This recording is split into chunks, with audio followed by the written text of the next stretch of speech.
ba tax na kon dañuy jukki tey jàmbaar yi nga xamante ni daanu nañ ci shahid te mooy faatu ñàkk sa bakkan ngir l'islam. ci weeru mars 1855 fukki nit ak ñaar faat nañu leen ci dëkk bu ñuy wax Marsa ak Dumbudu, gaañ fa ñaar fukk ak juróom ci ñooñ El Hadji Omar Foutiyou Tall. fukki fan ak ñaar ci weeru août ci même at mi 1855 fanweeri tukulóor ak juróom-ñeent ñoom la ñu faat ci dëkk bu ñuy wax Ngana. te loolu la ko waraloon mooy benn traitant tubaab boo xamante ni bii faatoon nañ ko fa, bakkanam boobee tubaab yi fayoon nañ ko fanweeri bakkani jullit ak juróom-ñeent. ci at moomu ba tey ci 1855 ci weeru août wa junni ci jullit yi tubaab yi faat nañu leen ci dëkk bu ñuy wax Kotiari. ñaar fukki fan ci weeru août 1855 ba tey ku ñuy wax Seydou condamné nañ ko travaux forcés ñaar fukki at yoo xamante ni daf koy liggéey bu mu sëñ te bañ. ci même weer wi août woowu ca ñaar fukki fan yi ak juróom-ñeent ba tey ci atum 1855 Demba Sey ak Samba Sey di ñaar ñoo xamante ni bii ñoo bokk ndey ak baay jàpp nañu leen condamné leen fukki at ak juróom ñuy liggéey bu ñu sëñ te bañ. fukki fan ak ñeent ci weeru septembre 1855 Jacques Guernier doonoon tubaab arrêté nañ ko jàpp ko. lan moo tax ñu jàpp ko dañoo waxoon ni daf doon collaborer ak El Hadji Omar Foutiyou Tall, dafa amoon cofeel ci moom, loolu moo taxoon tubaab boobu ñu doon wax Jacques Guernier ñu jàpp ko. ñaar fukki fan ak juróom-ñett ci weeru septembre 1855 ñooñu El Hadji Omar Foutiyou Tall ñu bari ci ñoom faatu nañu ci dëkk bu ñuy wax Njàngaan. benn fan ci weeru octobre 1855 dëkk bu ñuy wax Gagny faat nañu fa ñu baree bari. fukki fan ci weeru octobre 1855 ci bi juróom-ñaari waxtu tegalee fanweeri minute ci suba sëriñ bu mag bu jege woon El Hadji Omar Foutiyou Tall dañu ko faat ba noppi taxat matt génnewaat dëkk bi ba ñu génn ci penc bi ñu taal ko lakk. jëf ju ñaaw jooju tubaab yi ñu ngi ko jëf ci fukki fan ci weeru octobre ci atum 1855. ñu teg ca ñeenti fan fukki fan ak ñeent ci weeru octobre 1855 Amadou Abdoulaye Ali moom dañu ko jàpp taxawal ko ca pencum Bakel fusillé ko, maanaam fetal ko mu daanu. ñetti fan ci weeru novembre 1855 fukki sëriñ ak ñaar la ñu expulsé génne leen Fuuta ni leen dootu leen fi jaar. li ko waraloon mooy dañoo takkoon ay insigne, maanaam weer ak biddiw yi nga xamante ni bii moo doon insigne El Hadji Omar Foutiyou Tall ñu takkoon ko, loolu moo tax ñu expulsé leen génne leen Fuuta. ñaar fukki fan ak juróom benn ci weeru novembre 1855 ku ñuy wax Makhtar Samba ci lañu ko déporté yóbbu ko Gabon. kañ doon wax Mamba ñu déporté ko yóbbu ko Grand Bassam ci Côte d'Ivoire. fukki fan ci weeru décembre 1855 ku ñu wax Samba Sey ci la ñu ko atte déporté ko, maanaam génne ko yóbbu ko Goyane di benn dun bu bokk ci France. gannaaw ba ñu ko attee condamné ko ci liggéey bu mu sëñ te bañ muy travaux forcés. gaal gi ñu ko dugaloon doon ko yóbbu Goyane moo ñeenti prisonnier bi gaal gi demee ba ci digg géej gi tubaab bi dañu jël ay xeer yu mag boole ko ak Samba Sey moomu ak ñeent ña mu àndaloon takk leen ak ay xeer yu mag diigal leen ci biir géej gi ñu suux ñàkk seen bakkan ci ñàkkin wu metti. fukki fan ak juróom-ñett ci weeru décembre 1855 fukki nit yoo xamante ni ñu ngi dëkkoon ci dëkk bu ñuy wax Jomaane ñoom itam faat nañu leen. ñaar fukki fan ak benn ci weeru mars 1856 juróom-ñeenti prisonnier yoo xamante ni juróom ña ay kilifa yu mag la ñu woon yu jige woon El Hadji Omar Foutiyou Tall jàpp nañu leen taxawal leen benn par benn di fetal ñuy daanu ba ñu jeex ñoom juróom-ñeent yooñee juróomi fan ci weeru avril 1856 ñaar téeméer nit ñooñu El Hadji Omar Foutiyou Tall ñoom la ñu bett ci dëkk ba ñu doon wax Naya taal dëkk ba lakk ko ci seen kaw ñoom ñaar téeméer ñooñee kenn génn juróom benni fan ci weeru avril 1856 dëkk bi ñuy wax Gidimax lakk nañ ko ñu ëppoon ca dëkk ba ci lakk googee ca la ñu faatoo fukki fan ak ñett ci weeru avril 1856 téeméeri soldaar ak juróom fukk ñooñu El Hadji Omar Foutiyou Tall ñoom itam faat nañu leen juróom-ñaari fan ci weeru mai 1856 ci bi ñeenti waxtu tegalee bi ñeenti waxtu ci fajar jotee fukki nit ak ñett faat nañu leen fanweer ak juróom ñu gaañ leen jàpp fa ñetti prisonnier ba ñu leen jàppee dañu leen a décapité mooy dagg seen cër yi bopp ba loxo yi ak tànkee benn par benn waxtu rek gannaaw ba ñu leen jàppee ci dëkk bi ñu doon wax Sénédébou ci la ñu leen jëf ju ñaaw jooju nga xamante ni ñoom nasaraan bi jëf nañu ko fukki fan ak ñett ci weeru décembre 1856 ci bi fukki waxtu jotee am na gaal gu ñu doon wax le Serpent te amoon juróom fukki soldats yu ñu daan wax ay Bakiris ci la ñu song dëkk bi ñu doon wax Yakoura lakk ko lan moo ko waraloon dañuy wax ni am na ñu dëkk ca dëkk ba ñoo xamante ni dañuy jàppale El Hadji Omar Foutiyou Tall ci xeex boobu mu doon xeex ak nasaraan ñu teg ci ay bis ñaar fukki fan ci weeru décembre 1856 ci la ñu détruire village boobu ñu doon wax Dioga Touré ak Arundu te gaal googu ñuy wax le Serpent moo faagaagal ñaari dëkk yooyu ba ñu jeex ñaar fukki fan ak benn ci weeru octobre 1856 Njaay ku ñuy wax Njaayeen ak Biram Touré ci lañu leen atte wax ni dañ leen di génne Sénégal yóbbu leen Goyane ngir ñu tëdd fa peine bi nga xamante ni bii moom la ñu war a tëdd ñeenti fan ci weeru mars 1858 téeméeri nit la ñu faat ci Ñomre ci Fuuta fukki fan ci weeru avril 1858 Ahmadou Galaj doonoon doomu ex almaami Youssouf ci lañu ko faat ci dëkk bu ñu doon wax Cempen juróomi fan ci weeru juin 1858 benn prisonnier tukulóor la ñuy jàpp ci dëkk bu ñuy wax Garel exécuté ko maanaam faat ko te ki defoon loolu moo doon ki commandé woon gar gi ñu doon wax pilote fukki fan ak ñett ci weeru juin 1858 commandant bu poste bu Bakel ci la lakk dëkk boobu ñu doon wax Jaagila prisonnier ba nga xamante ni bii moom menn moo ci dawoon génn rëcc ci la ñu ko jàpp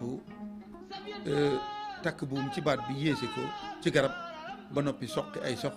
ci kawam gannaaw ba mu faatoo te loolu li ko waraloon mooy bi nga xamante ni El Hadji Omar Foutiyou Tall gaaw na nasaraan yi foofee ca Médine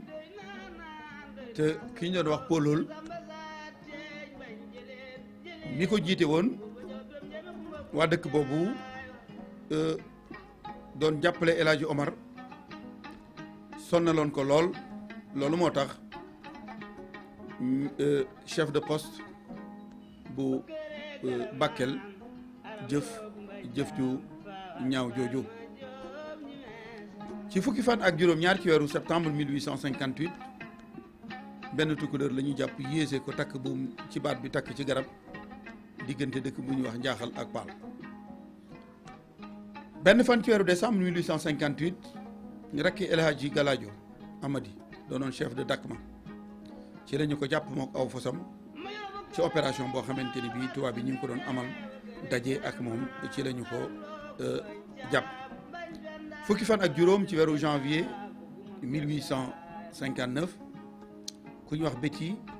ak Guerno ñoom itam ci lañu leen jàpp. ñoom dañoo jige woon couronne buuru Waalo lool li ñu leen jàppe nag ñoom tubaab yooyu dañu wax ni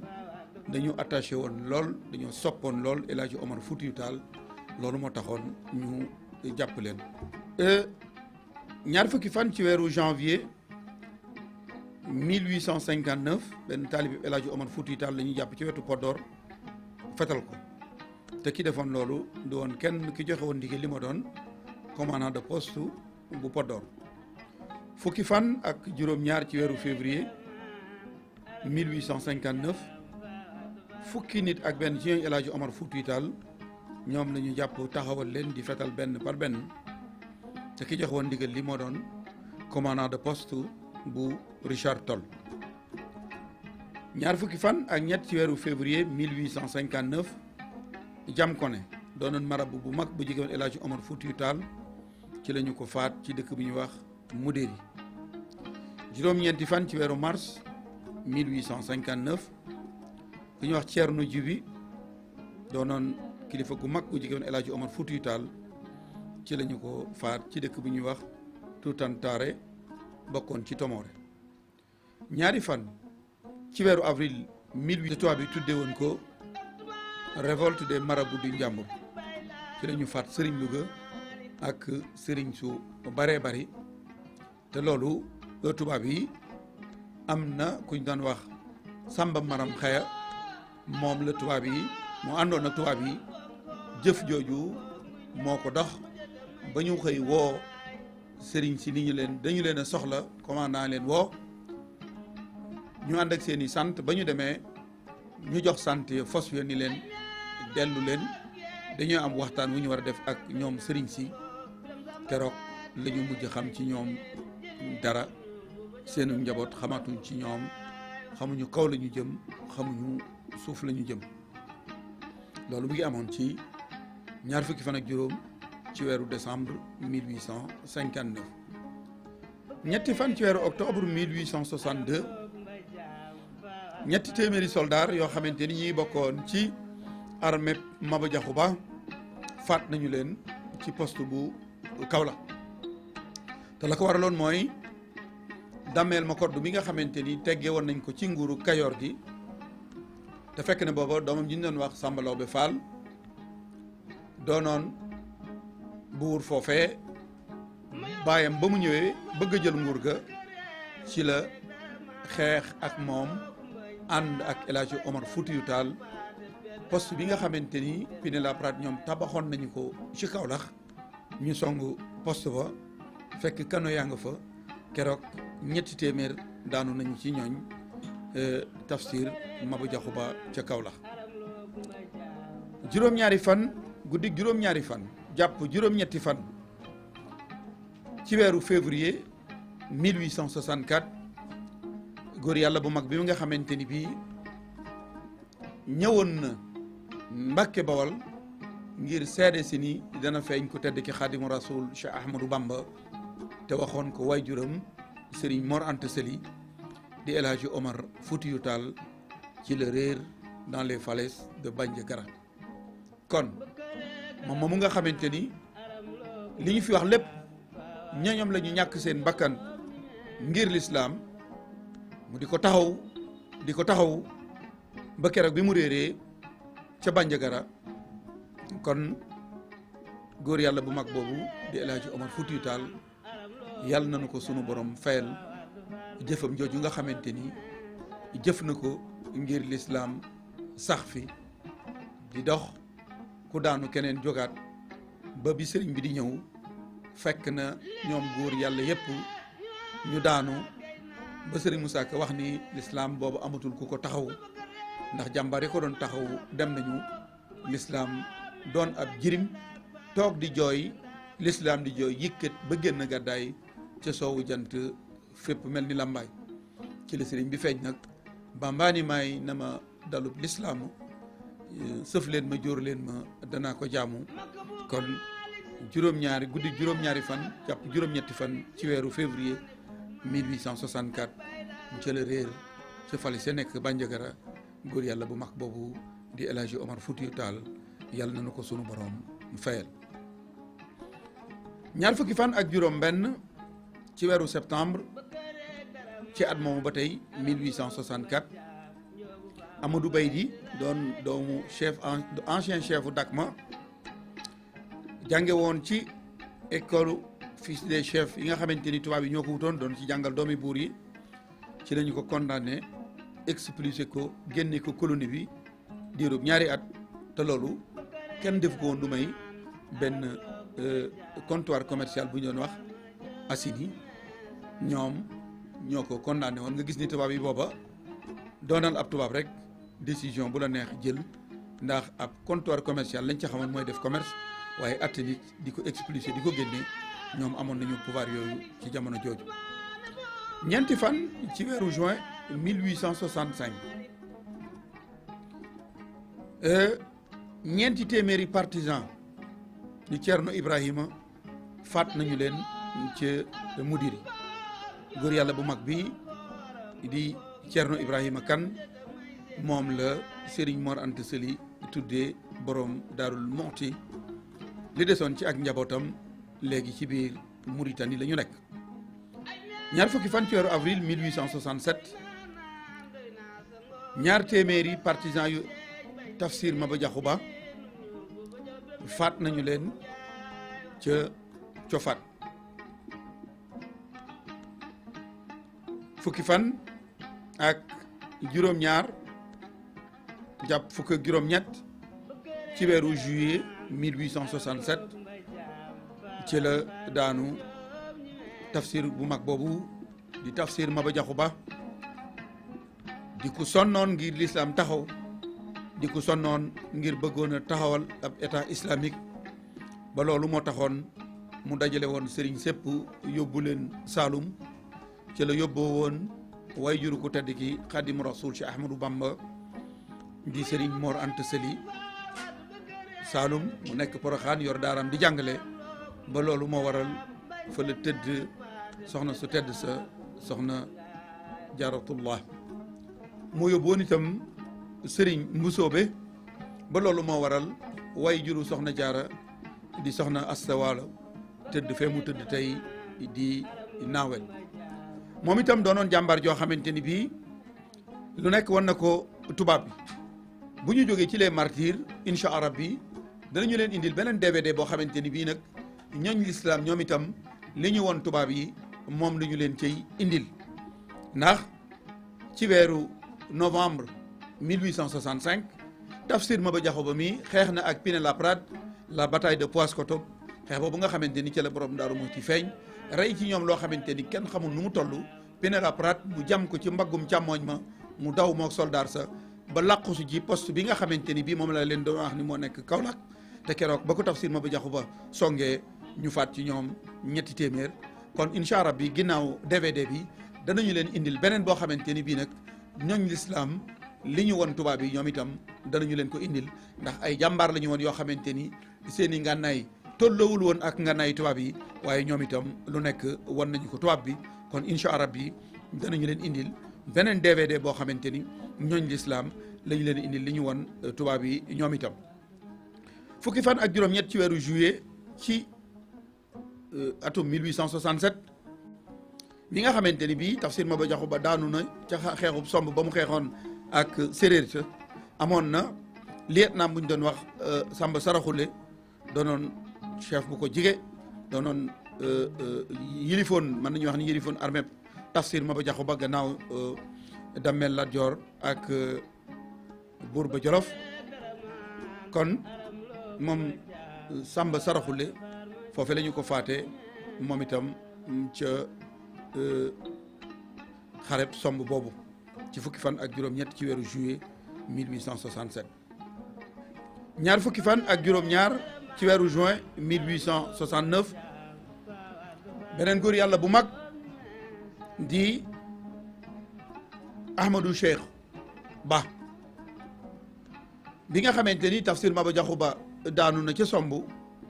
suñu borom indi woon na mbas ci réew mi muy woppi choléra ju metti ak ay njéeréer yu metti ak ay njéeréer yu bari ak wopp joo xamante ni bii gétt yi la doon faat ci la jóg woote moom Ahmadou Cheikhou Ba wax ni képp koo xamante ni bii bëgg nga mucc ci balaa bi da ngay tuub dugg ci lislaam ñëw ànd si ak man. moom jàmbaar jooju nag dëkk bi nga xamante ni way juróom di Madiw moo ko sañcoon ñu doon ko wax Wuro Madiw tubaab yi gouverneur wutoon na ab détachement ci guddik 20 fan ak juróom-ñaar ci weeru juin ni leen nañu dem nekk ba waa Wuro Madiw tëdd ñu lakk dëkk ba ci seen kaw. jëf ju ñaaw jooju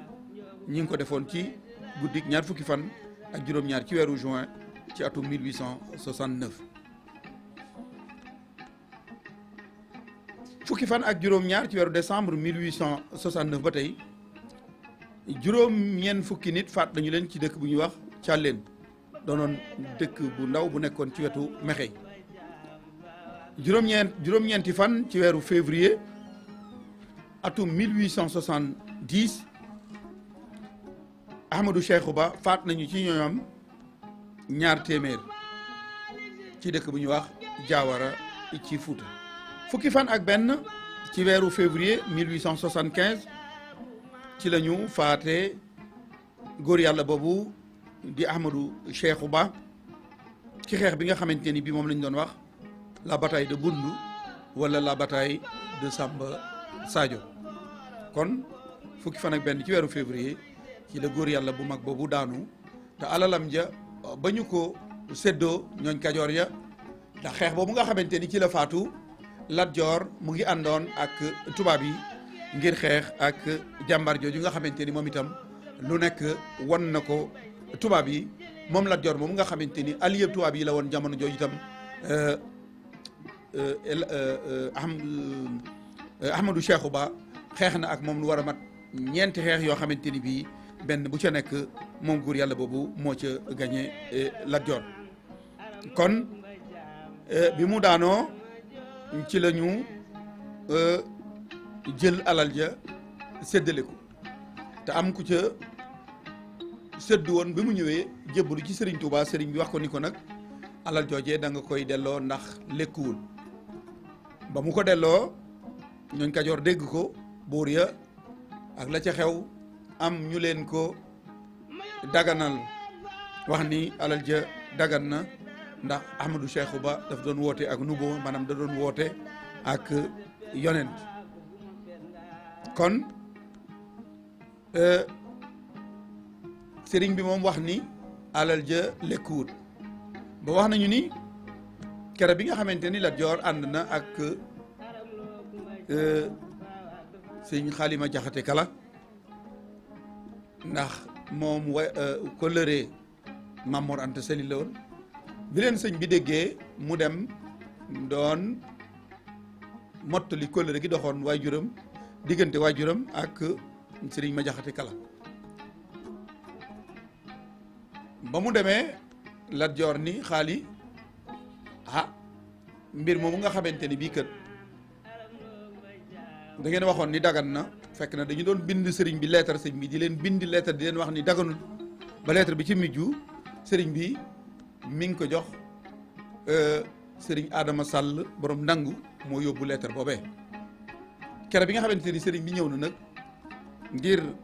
doon mottali si kóllëre googu doon ziare si waale di nuyu waale kooku nga xamante ni waajuram la woon ci la damel Lat Joor nag ni xaali loolu nu doon wax de tey xanaa di nga ko mën a leeral ndax moom mi la ni woon daganul nga ni dagan na mu ngi nii. bi xaali waxee ak sëriñ bi sëñ bi ni ko kan moo leen wax ni xaali ni ko alal ja dagan na ndax daf doon woote ak yonent sëriñ Tuubaa ni ko ana ku leen wax loolu xaali ni ko waa Kajoor sëriñ bi ni ko waa Kajoor motuñu ci moom seede ndax moom waa Kajoor la doon xeexal mu ni ko waa Samba Sadio ñoo ko wax sëriñ bi ni ko waa Samba Sadio xamuñu ci moom dara ndax Samba Sadio moom dañu faa xeex rek waaye dëkku fa woon nekku fa woon kon xeex ba dafa amee kon ñoom ñooñee mënuñoo seede ci moom.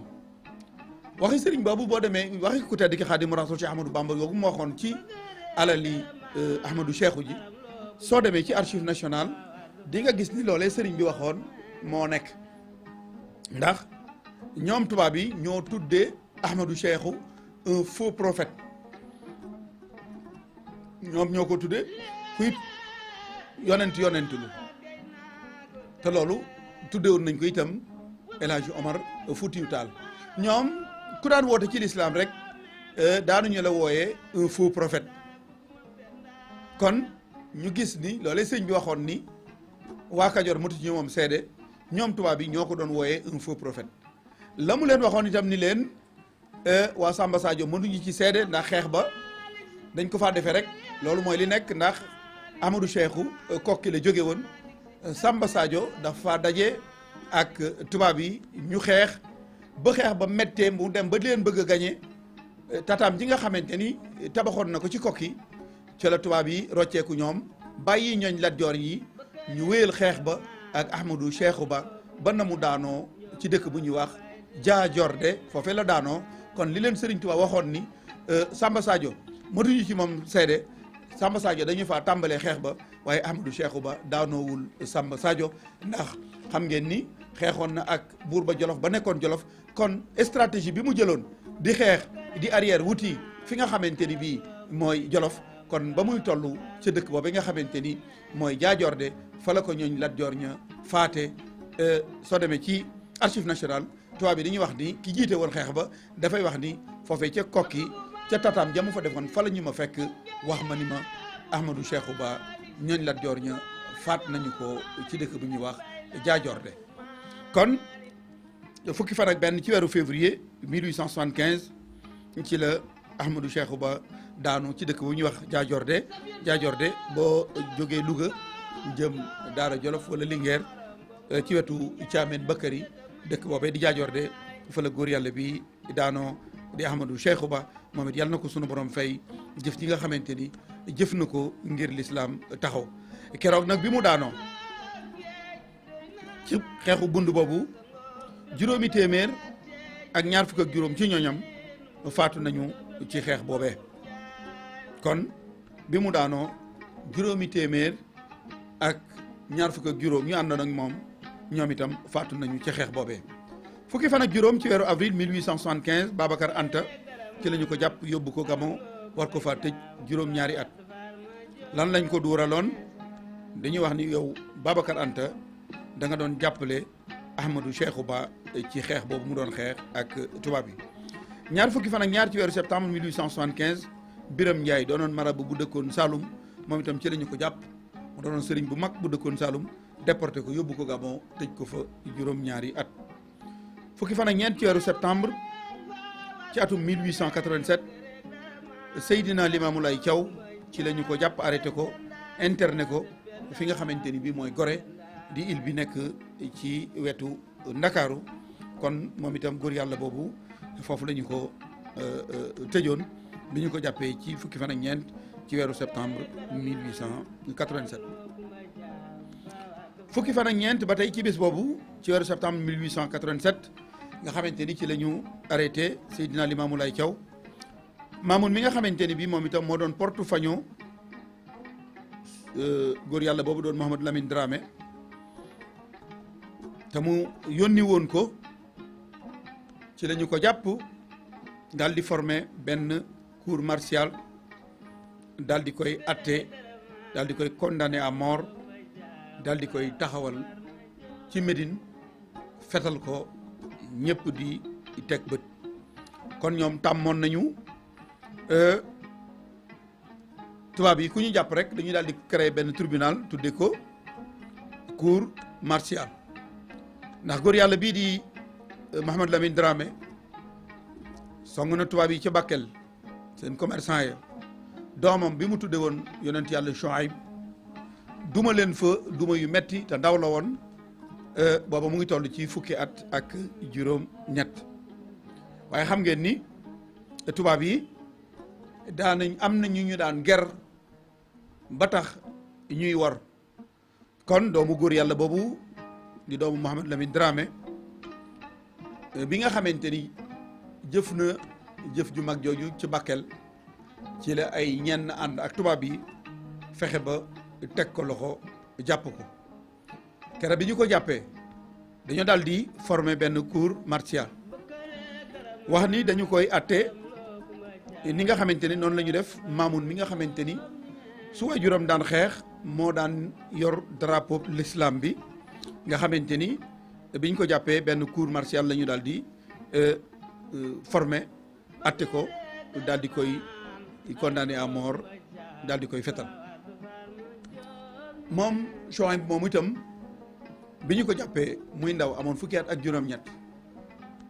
tubaab yi laaj nañu ko laaj nanguwut a wax ñu daal di formé benn cour daal di koy atte moom itam wax ni dañu koy faat dañ ko condamné à mort ba ñu demee nag ba dara des lu dul faat ko ñu ni ko nag ndax am nga loo bëgg a wax bala ñu laa faat ci la Chouaib bu moom bu nga xamante ni waajuram mi ngi ko tudde woon yonent yàlla Chouaib te waajuram du kenn ku dul Mouhamadou Lamine Dramé daal di ni lieutenant bi kay am naa lu ma war a wax ñu ni ko kon yow la ñuy déglu wax ko bala ñu laa faat mu ni lieutenant bi li may wax de du lenn lu may gërëm la ci faat gi nga ma nar a faat ci fetal yii ci arme yii ndax yaa ngi ma nar a yóbbu ci wetu koo xamante ni bii bu ma fa demee kenn du ma fa wooyee indigène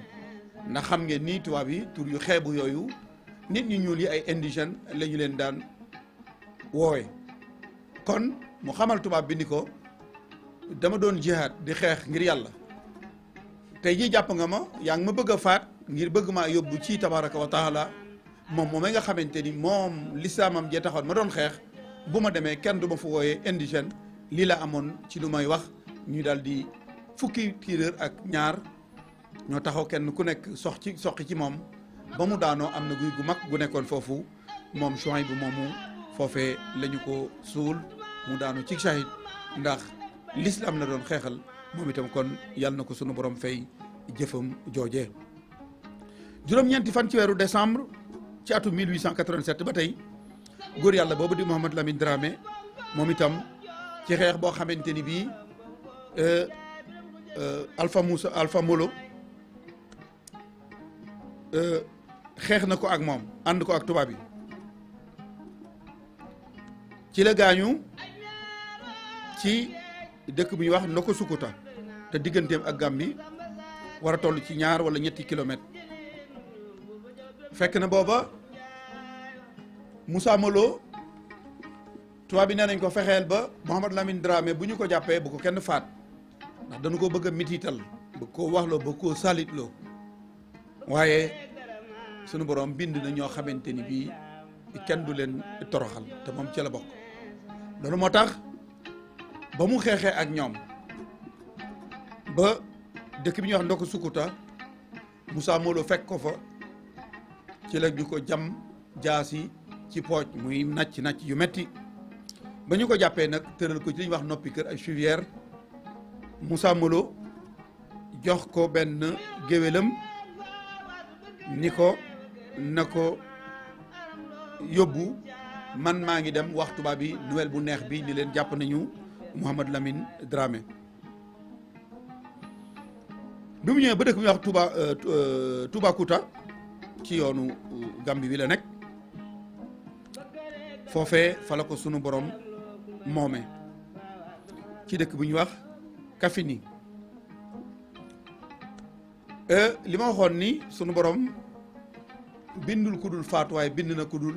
torox ñoom la ñu bëggoon mooy jàpp ko mitital ko waaye loole sunu borom dogalu ko ndax ba ñu ko tëralee ci chuvière Moussa Molo moom dem na waxi tubaab yi ni leen jàpp naa Mouhamadou Lamine Dramé maa ngi koy indi waaye géwélam bi nga xamante ni bii moom la waxoon ni ko na ko toppatoo ñuy jàppoo chuvière bi chuvière ñu ko xamul mooy gis ngeen footballkat yi bu ñu gaañoo ci terrain bi loolu mel ni ab lal ñu tëral ko teg leen ci jàppoo ko sapeur pompier yi jàpp ko jamono jooju ay bant la ñu daan ràbbalante ku gaañu ci la ñu la daan tëral kon ca gaañu-gaañam yooyee ci la ko sunu borom moome bi mu ko moomee géwél bi xamul nu muy def dafa daal di dagg bopp góor yàlla boobee def ko ci mbuus daal di war fasam wa mu waroon dawal fas wa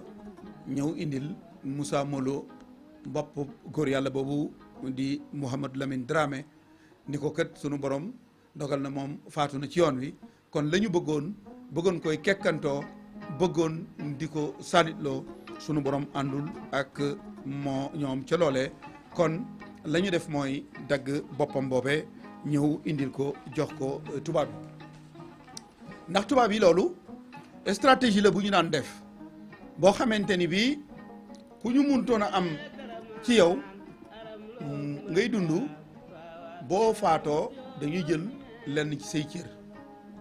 loolu yemul ci sëriñ si ñu doon xeex ak lislaam rek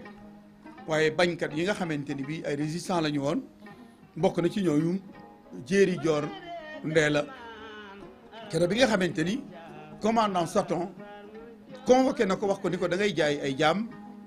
ci Thiès te bëgg ko toroxal Jéeri gis boppam li ñuy wax ni on nous tue mais on ne nous déshonore pas mooy bàkku armée Sénégal dañu nuy faat waaye kenn duñu toroxal ba mu ko bëggee vexé bëgg koo manqueel bëgg koo toroxal ci la Jéeri faat commandant Saton ñii wax ni Serigne ko def waaye Jéeri moom moom nga xamante ni moom la ñu convoqué woon mu ñëw ñu tëjoog moom ca kaw di ko bëgg koo néewal doole ci la faat commandant Satan jabar ja daw mu jam ko ci gannaaw ba mu jëfee jëf joojee nag Cees dem génn jaar caytu ba mu demee dafa xaru moom Jéeri Joor Ndeela dafa xaru faat boppam image yi ngeen jàkkaar lool mooy boppu Jéeri Joor Ndeela ak loxoom ba nga xamante ni bii ba mu demee Mbolyama ba mu xaroo tubaab yi dagg nañu boppam ak loxo ba exposition boo xamante ni bii ci le 7 avril 1904 def nañu ko ca Thiès maaw bi ngeen gis ni mu taxaw boppam ba ñu daggoon moom la ñu samp ci maaw bi takk ci loxo ba waaye loolu du jariñ dara ndax la ñu bëggoon moo doon jàpp ko doon ko métital ak xorñooñal waaye loolu amul kon image yi nga xamante ni bii moom ngeen jàkkaar lool mooy bopp Jéeri Joor Ndeela ak loxoom bi nga xamante ni bii tubaab yi ñoo ko daggoon yemul ci moom ndax photo bi ngeen jàkkaar lool mooy Maysa Tabara moom aussi ci la ñu ko jàppale wax ni dafa àndoon ak rebelle boobu Jéeri rebelle la ñu ko tudde photo bi ngeen gis itam mooy Kànnaar Fall moom itam ca la ñu ko jàppale wax ni dafa àndoon ak Jéeri Joor Ndeela kon Jéeri moom amuñu photoom la ñu am mooy bopp ba la ñu dagg ak loxo ba mooy image bi ñu leen woon sànq waaye Kànnaar Fall ak Maysa Tabara seeni photo moom ngeen jàkkaar lool nii ci écran kon ñoom tubaab yi jëf yu ñaaw yooyu yëmaluwuñ koon ci sëriñ si waaye ñi doon xeex ngir nguuru àddina gi itam daanuñu leen def lu mel noonu kon am na beneen góor yàlla boo xamante ni bi Mouhamed Lamine Dramé daanoo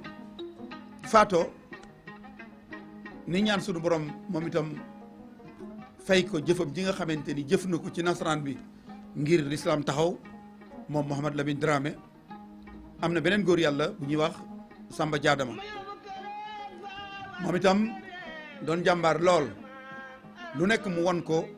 tubaab yi ñetti at gannaaw bi Mouhamed Lamine Dramé daanoo waaye moom itam ñeenti fan ci weeru avril ci atum 1890 ci la ñu ko faat ca xareb Kas-Kas moom itam ba ñu ko faatee tubaab bi dañu dagg bopp góor yàlla boobu l'administrateur de Saldé jël bopp góor yàlla bi diirub ñetti fan mu exposé ko ci kanam bureau nga xamante ni ku fa romb gis bopp góor yàlla boobu ñu teg ko ci buntu bureau bi kon tubaab yi jëf ju ñaaw ju ne jëf nañu ko ngir faagaagal l'islam waaye ñooñ l'islam taxaw di joxe seen bakkan di joxe seen deret ngir l'islam taxaw. kon ba tey ci weeru avril 1890 boobu juróom benn fukki taalibe góor yàlla boobu doon Samba Jaanama faat nañu ànd ak moom ci xeexu kaas-kaas boobu. fukki fan ak juróom ci weeru septembre 1890 Sadekh Sall doonoon Lamtoro moom itam ci la ñu ko exécuté, dañu ko jàpp taxawal ko fetal ko. ci weeru novembre 1890 ba tey Cheikh Mahamadou ci la ñu ko songu ci dëkk bu ñuy wax Undulu, massacré ko mook ak njabootam. juróomi fan ci weeru septembre atum 1891 Ali Bokar ak doomam di Mohamadou Abdoul ci la ñu leen jàpp yóbbu leen Congo français. almaami Ali Bokar yóbbu Gabon doom ji ñu woon ko puutar moom la Serigne Moussa Ka wax. kon loolu mi ngi amoon ci juróomi fan ci weeru septembre 1891. ñeenti fan ci weeru mars 1892 Birane Kane ci la ñu ko jàpp doonoon góor yàlla bu mag déporté ko yóbbu ko Goyane. ci weeru mai 1893 Ahmadou Cheikhou Tall doonoon doomu góor yàlla bu mag ba El Hadji Omar Foutiyou Tall di doon ko amirul muminin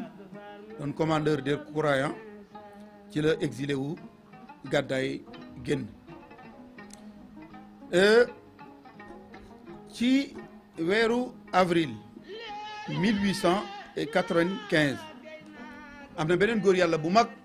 bu ñu doon wax Alpha Moussa moom mu ngi nekkoon Fuuta ñu doon ko wax le Mahdi de Galoya. Amadou Alpha Moussa moomu conseil privé bu 1er avril 1895 atte nañu ko bañ ca tegee ay weer ca weeru septembre wa la ñu atte ku tedd ki Xaadimu Rasul Cheikh Ahmadou Bamba ci conseil privé boobu. kon benn fan ci weeru avril ci atum 1895 góor yàlla bu mag ñu doon ko wax Amadou Alpha Moussa te tubaab yi doon ko wax le Mahdi de Galoya dañu ne woon Mahdi la ci la ñu ko atte. moom bi ñu koy attee nan la ñu ko attee tubaab yi wutoon nañu ay géntkat yoo xamante ni bii dañ doon nettali seen i gént ñu ko def ci procès verbal di bind. amoon na ca ko benn géntkat bu ñu doon wax Alpha Lamine ak kuñ daan wax Samba Mohamed ak kuñ daan wax Souleymane ak ñeneen. ñoom tubaab yi dañ leen a neexaloon ni leen kaay leen ngeen nettali ay gént. kii gént wax ni dama gént gis ay arab yu war ay fos wax ni te ki leen jiite woon moo doon Alpha Moussa. bi ñu ñëwee ba egsi mu séddale leen def leen ay xaaj ñu songu naar yi di leen faat. kii wax ni moom Samba Mohamed wax ni moom dafa géntoon dem ci kër Alpha Moussa ba mu demee mu fekk fa ay néeg yoo xamante ni bii dañoo leer nañ ba kenn mënut a xool ci leer gi. nee na mu laaj rakki Alpha Moussa ni ko lii lu mu doon lumière bi lu mu doon mu ni ko am na xale bu war a judd ci kër gi boo xamante ni bii leer gi moo ko yor te bu juddoo dana faagaagal tubaab yi. Souleymane moom wax ni dama gént gis dex gi ay gaal yu bari nekk ci am ñu yor ay xeer te ki leen jiite woon moo doon Alpha Moussa gaal gu ñu ko sànni gaal ga takk ba benn bato moo ca des ñu ni dañ koy ajee ji Makka. kon gént yooyu daal moom la ñu dajale moom la ñu ko attee ba wax ba jàpp ko yóbbu ko Gabon. mu mel ni su ma ko doon leeral rek mooy ku tëdd ba guddi nga gént ni kat diw damaa gént mu ñëw toj sama bitik nga xëy dem gendarmerie ni damaa gént diw mi toj sama bitik ñu jàpp koo ko tëj ko wala nga tëdd ba guddi nga génn ñëw wax ni damaa gént di jaw ma jàmm paaka ñu jàpp kooku tëj ko. kon góor yàlla bu mag bi ci ay procès verbalu gént ci la ñu ko jàpp ba génne ko Sénégal ba mu ñàkk bakkanam foofee ca Gabon. ñu wax nag ni ñeenti fan ci weeru août 1895 le marabout Pathé le faux prophète de Peul de Nganado muy góor yàlla boo xamante ni bii mu ngi nekkoon Nganado bi nga xamante ni bii le clerc mi ngi ñëw di jël si sëriñ bi Mbacké Bari la jaar Nganado jàpp góor yàlla boobu li ma leen waxoon ni Ahmadou Cheikhou ñoom ñoo ko tudde woon ab faux prophète ndax góor yàlla bii di Pathé ñu ngi ko tuddee le faux prophète Peul de Nganado wax ni dafa faatu woon ba am ñeenti fan dekki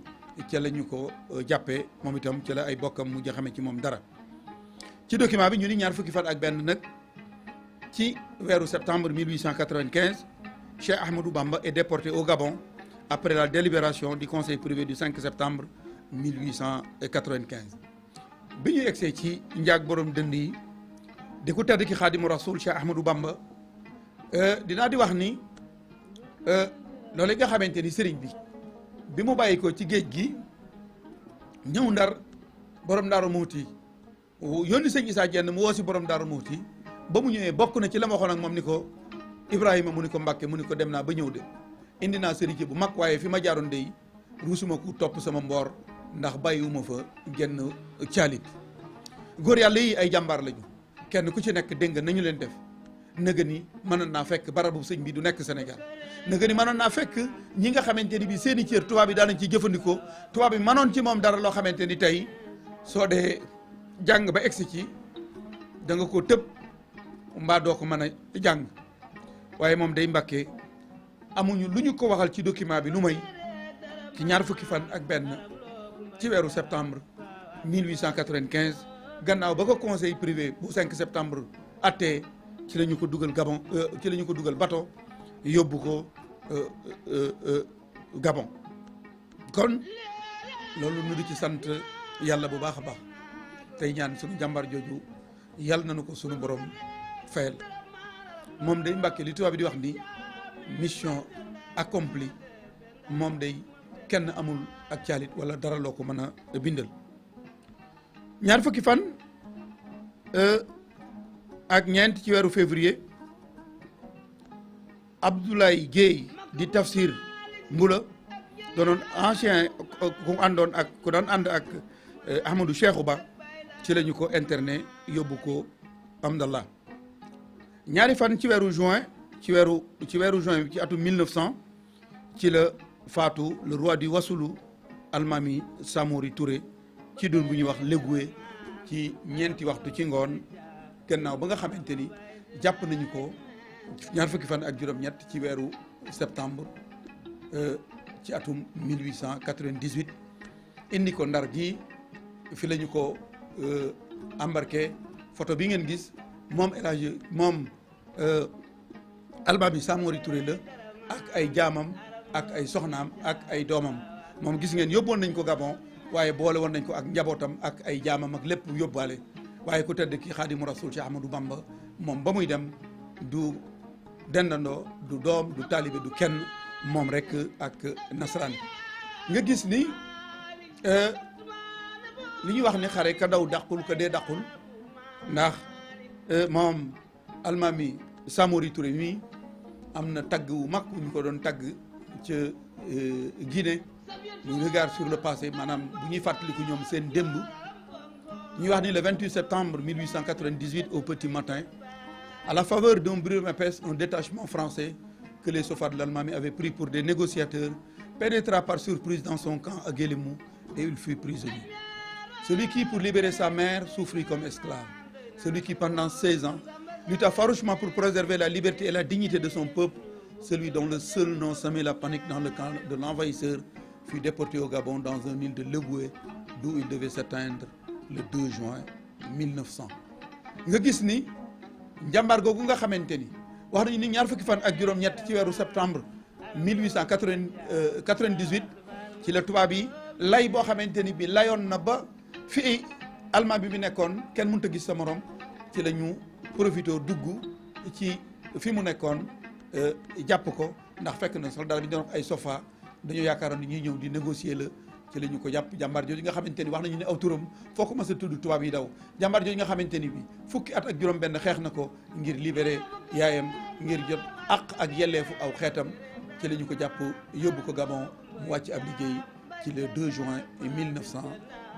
ñu denc ko foofee nga xamante ni yónnee woon na ci ku tedd ki Xaadimu Rasuul Cheikh Ahmadou Bamba ngir bu fi bàyyi ko sëriñ bi jullee ko ñaanal ko ñu wax ni sëriñ bi daf ko xamal ni ko kat li la gàllankoor mooy dañu laa arrêté man itam fii ma nekk dañu fay arrêté waaye wax nañ ni bi mu faatoo sëriñ bi yónnee na ko ay ñaan ñu dencaale ko ak moom. kon mbokk yi ñu doon seetaan wax nañu ne ni kat benn minute moo nu dese incha allah bi danañu ñëwaat ak yéen ci beneen DVD boo xamante ni incha allah bi li ñooñ l'islam won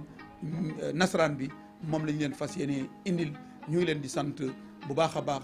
di leen gërëm te képp koo xamante ni bi dégg nga ci wax ji loo xamante ni bi choqué na la ñu ti la xamal ni bëgg indi histoire rek la ñu ci jublu woon bëggalu indi l'islam fi mu jaar ba taxaw tey ci Sénégal fi mu jaar jàmbaar yi ko doon taxaw ñàkk ci seen bakkan ba bi sëriñ bi di ñëw nag fekkoon na tool bi ràpp mu yeesalaat ko kon ñoom ñooñu ñëpp sunu borom yal na leen fay seen jëf ya waaye sunu jàmbaar ji nga xamante ni dem na diirub juróom-ñaari at du soxna du dendandoo du doom du talibé du kenn moom rek mu ñëw indil nu sërite bi nga xamante ni gannaaw bu mu tëddee fi mu tëdd ci dëkkam bu sell bi ci la yoon wi toll ni mu toll dëkkam bi toll ni mu toll jumaam ji toll ni mu toll màggalam gi toll ni mu toll kon ku tedd ki Xaadimu Rasuul Cheikh Ahmadou Bamba yal na nu ko sunu borom fay